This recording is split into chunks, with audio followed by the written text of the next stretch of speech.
Based on the information we have studied till now, let us perform an activity.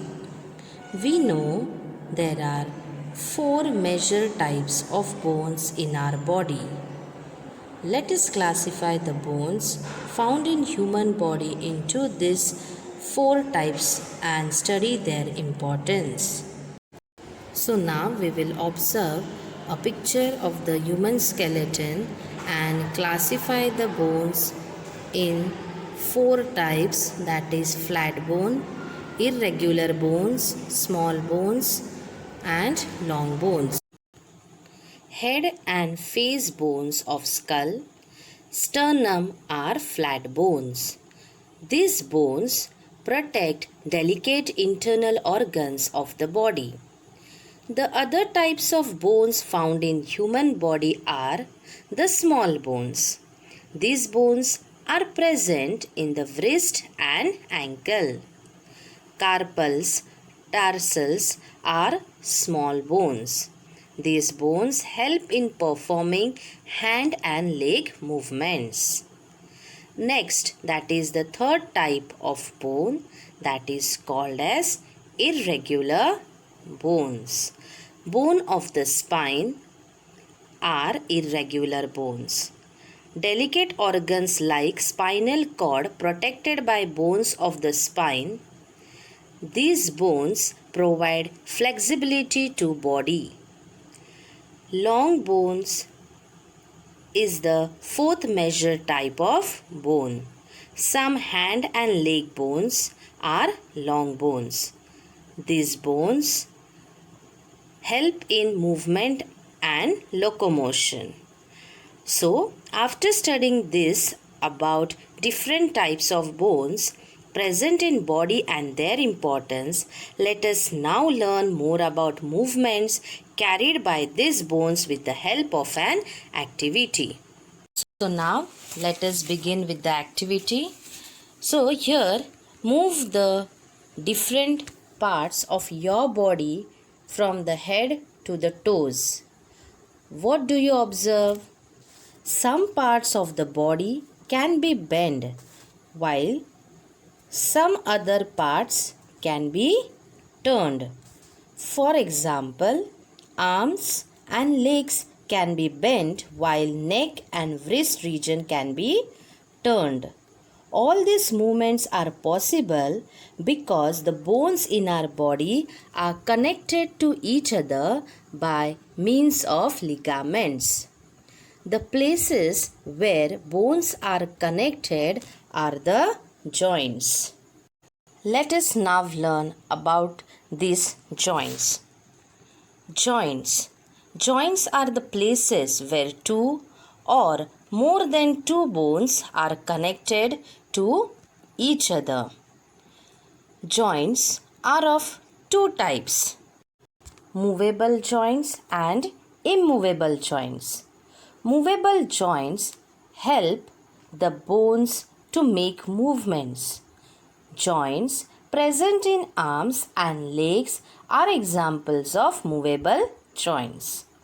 Immovable joints do not allow any kind of movements. For example, bones of the skull other than the lower jaw consist of immovable joints. Let us now study about the different types of joints in detail. Types of joints.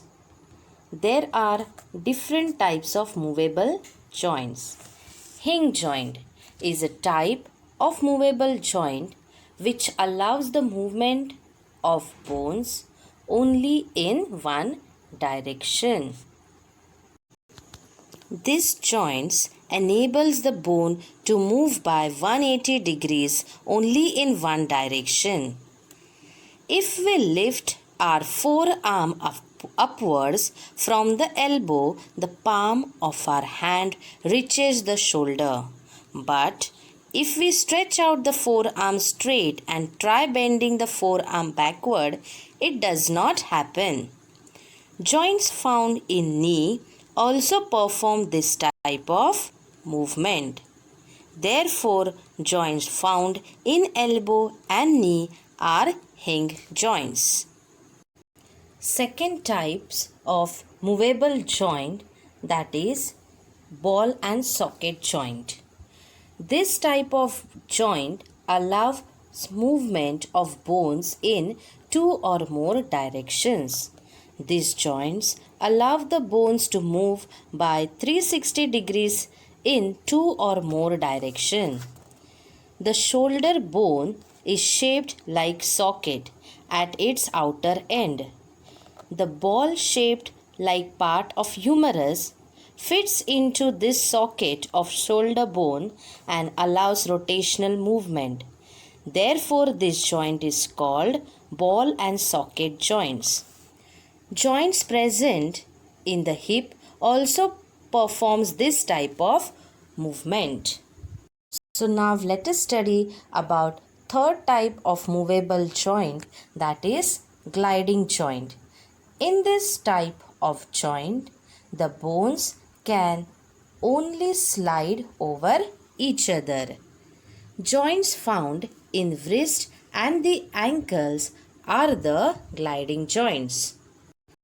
After learning about bones and joints, let us study about one of the important organs of the body, that is the skin. So students, can you recall and answer my one question? Which organ helps us to sense whether something is hot or cold, rough or smooth, etc.?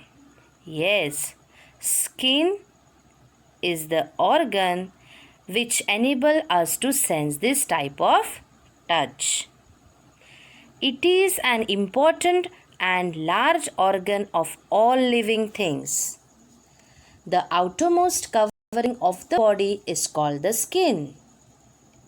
Hair is present on the skin. There are nails on the skin at the tips of the fingers and toes. We are able to sense any kind of touch due to presence of skin. Therefore, skin is an important sensory organ which forms the outermost covering of our body. Let us now understand the structure of skin. Human skin is made up of two main layers. Epidermis is the outermost layer, and the layer below it is called the dermis.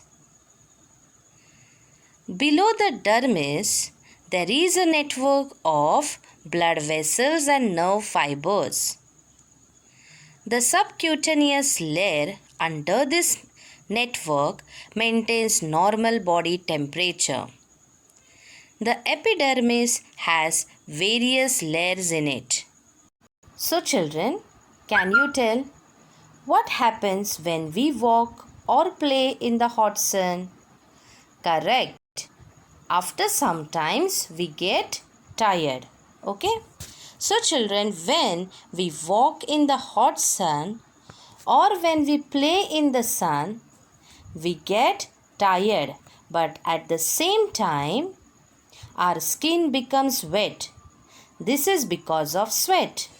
In the skin there are glands which secrete sweat. They are called sweat glands. After playing in the hot sun or after hard physical labor, the temperature of our skin increases and then sweat is released, which helps to reduce the temperature of the body. Our body temperature usually remains constant at approximately 37 degrees Celsius.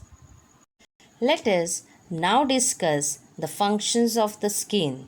Muscles, bones, and various organ systems are present inside our body. Skin performs the function of providing protection to all these structures. Skin also helps to preserve the moisture in the body. It carries process of synthesis of vitamin D. It also releases sweat out of body which helps in regulating the body temperature. Skin provides us protection from the heat and cold. It also functions as sensory organ which senses touch. You might have noticed the color of the skin differs from person to person. Do you know how does this happen? So now let us study about it. Melanin. In the epidermis of the skin, cells which produce pigment of melanin are present. You can see it on the screen. They are moving. The percentage of melanin secreted by the cells decides the fairness or darkness of the skin. The color of the skin also depends on the climate. Melanin protects our skin and the inner parts from harmful ultraviolet sun rays. From this information, can you tell which color of the skin will give greater protection from the sun's rays?